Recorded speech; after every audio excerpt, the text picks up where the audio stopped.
Welcome to my channel.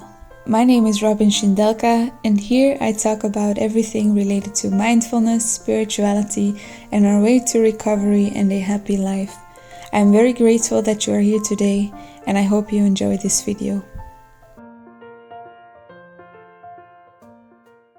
Hi, welcome to this channel. My name is Robin Shindelka, and for you that don't know me yet, I'm a life coach specialized in holistic mental health treatment for people struggling with fears, anxiety, eating disorder, depression, all kind of mental struggles that we experience as human beings.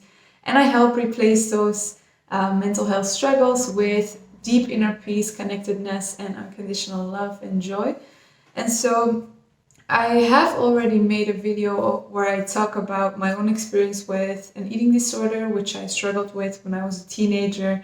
And I also had recurring episodes later after I kind of recovered already. Although a lot of videos are made on how to help yourself when you're struggling with an eating disorder, there's not a lot of people who talk about what parents should do when their child is experiencing an eating disorder. And because it's often young people that are experiencing this, because there's a lot of pressure on them, because they are still very influenceable in their subconsciousness. This is why, well, it's very important for us to discuss this topic on what parents should do, how parents can help their children, and how sometimes it's not always the best thing for you as a parent to act on your kind of protective instincts, but take a little step back and see what's actually going to help your child the most. So I will talk about kind of some tips that I can give you as parents on how to help your child who's struggling with an eating disorder, based on my own experience with struggling with an eating disorder and reflecting back on the struggles I experienced with my parents, with my family, when I was in that kind of period of my life. And I'm also going to do a live webinar on the 19th of September 2021 on how to help your child with an eating disorder, where I fully explain everything that's going on with your child subconsciously, kind of how your child is experiencing the eating disorder and how you can help them, how they can help themselves as well. But this will very much be focused towards the parents so that you can help your child better and also help yourself, because I know that you're going through a lot. It's very hard to see your child in pain and to see how your child is being so hard on themselves. So I really want to take this time to really create this webinar so that you can really help yourself and your child through this stressful time.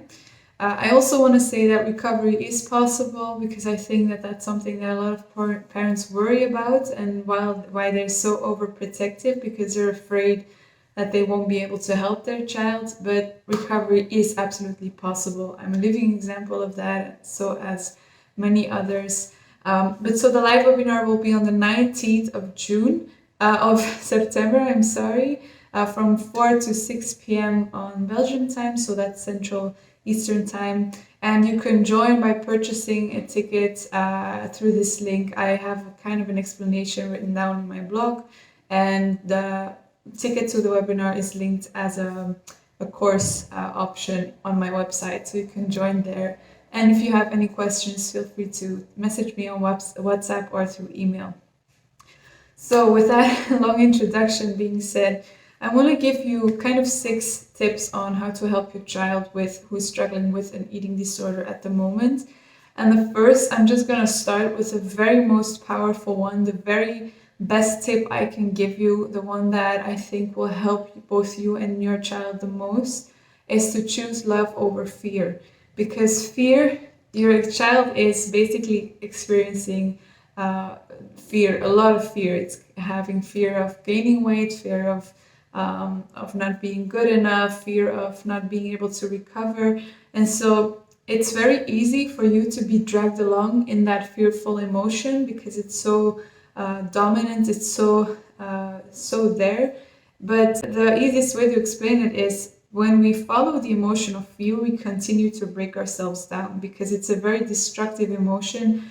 When we feel fear and we think on fear, we think very negative thoughts, very dark thoughts. And because we think dark thoughts, our body then follows those thoughts creates even more anxiety, even more fear.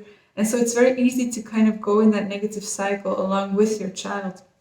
But it's so important to, for yourself, make the decision to choose love as your dominant emotion when you're acting towards your child, and to look beyond that fear, to every time you want to act on something they're doing or saying, ask yourself, am I doing this from love or am I doing this from fear? Will I be telling them to stay downstairs and be with me all the time out of fear, or will I sit them next to me and ask and just hug them and hold them and say, whatever you're going through, I'm here for you and I love you.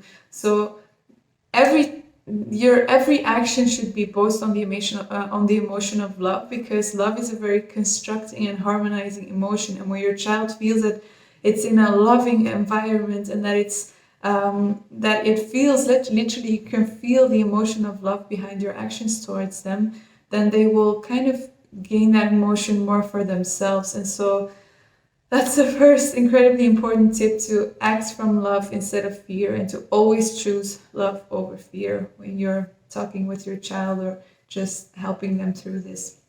And the second thing is that you have to accept that this is what they're currently struggling with, and also communicate this to them, because I feel like an eating disorder, especially anorexia or bulimia, or just the ones that you can see are really harming your child, are very unaccepted, because you see that they're harming themselves. You see that they're currently just deteriorating their body and their minds and their happiness, and you just want to resist that. You just want to say, please stop it, please, we're going to go through this, we're going to get you help, and you're doing everything you can to make it stop. But the first thing you need to do is accept that right here, right now, this is what they're currently struggling with, and communicate this to them, because they are already struggling with something. The struggle is already there. There's something in their mind that is completely taking them over. I always talk about it like there's a voice stuck in your head that's telling you what to do, and you can't kind of get out of that. You can't know how to unlisten to that. So the first very important thing to do is to say, I am accepting that you are struggling with this, and I love you no matter what. I accept that this is what you're going through. I'm not going to fight it. I'm not going to resist it. I'm accepting this as a part of what you're currently experiencing, and I'm going to sit here right next to you, not expecting anything. This feels very counterintuitive, but what actually happens is your child is under so much stress because they're literally fighting themselves. So when you as a parent then try to add extra stress to that by saying, I can't accept this, then the stress bundles up, and this triggers the eating disorder even more. It just triggers the child to feel unwell and stressed even more. And the eating disorder is actually a physical response to a lot of stress that is subconsciously going on. So saying to your child, I accept that this is currently what you're going through, and there's no resistance, no fighting, no me telling you need to stop doing this right now, which is what our intuition tells us to do. Your child will already feel a lot more peaceful and a lot more able to kind of also talk to you more, because they feel that they're accepted, and they feel that even though you maybe not completely understand what they're going through, you accept them as they are at that moment, which brings so much more love and balance and harmony and peace, that they find more strength in themselves to then help themselves further. Then the third thing is kind of goes back to this, is to show unconditional love to your child. And because the thing is, your child is currently experiencing a very severe condition of very conditional self-worth, which means that your child is telling themselves, I can only feel good when I am this skinny. I can only love myself when I am this current weight. I can only be happy once I stop binge eating, or whatever it is. And they're really putting so much pressure on themselves, so many conditions for their self-worth, that if you as a parent, even though I know that you love them deeply unconditionally, but you sometimes express it, that the child feels it as conditional love, when you say, When you, for example, only tell them that they're doing well when they're experiencing a good day or something like that, and then if they feel disappointment from you at the point where they're very much struggling and even maybe binge eating, throwing up, or not eating at all, then they can feel that as an other condition, and it strengthens the inner conflict even more, because they're, at the one hand, they're saying I need to be more skinny in order to love myself, but on the other hand they feel, well, my parents don't love me as much, or they aren't happy with me as much if I am losing weight. So that stress of them fighting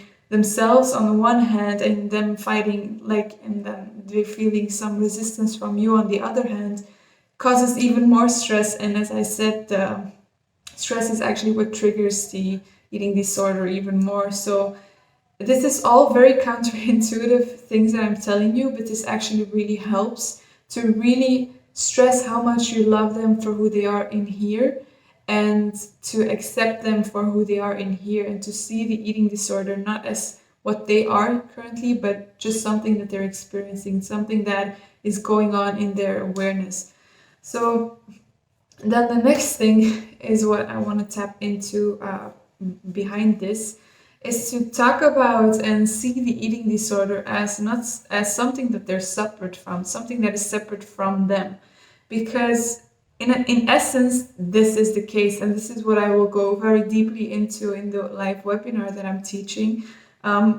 Your child isn't their eating disorder. The eating disorder is something that they are doing, an action that they're undertaking that is based on subconscious stress, but they in essence aren't the eating disorder. And a very big step in recovery as well is learning how to detach yourself from your thoughts, from your feelings, from these compulsive thoughts or voices in your head that are telling you to do something. A very big part in eating disorder recovery is hearing these thoughts that are telling you to lose weight or to go into a binge episode, observing them, detaching from these thoughts, and deciding for yourself not to act onto them.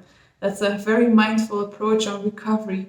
And so a thing that you can do that will help very much for your child is to recognize that they are not their eating disorder themselves, but it's something that is in their mind kind of going on. And so talk about this with your child. Maybe you can ask them to kind of name their eating disorder, give them a name, and then ask them, is, for example, Jill, if that would be the eating disorder name, is Jill bothering you a lot today? Are you, is the voice in your mind very present? And talk about the eating disorder as if it's separate from them, so that they break for themselves into the identification with that eating disorder. They feel stronger because they say, well, I'm not it, I can still have my own power. And then they can decide to start detaching from it and look at the eating disorder from a distance, which is something that's going to help them a lot in their recovery. And then I have two more things. The fifth thing is to help them look for help without forcing it on them. The most important step in your child's recovery will be for them to decide for themselves that they want to recover. Because if you push it on them, they will resist it even more. If they don't see that there's something going on that they need to stop, if they don't see that for themselves yet, then you won't be able to help them with just pushing help on them, or it will only make them feel like you don't understand them even more. So if your child is not ready at that point yet of saying, I need help, this might sound controversial, but try to see if you find a way that you can kind of let it go, kind of just let them know that you're there for them if they need you, but that you just wait until they come to you and say, I need help, mom, dad, I need help. If this happens, they are open, they are asking you, and you are much more better able to help them. They will also listen to you more because you've kind of let them do their thing. You've kind of learned to detach. And so they feel, but you've also accepted them and loved them while you did this. So they will feel much more understood and will be much more open to receiving help from you. And then you can help together with them look for a right coach, a right training, a right therapist, someone who can help them that is really is on the same page as you and your child.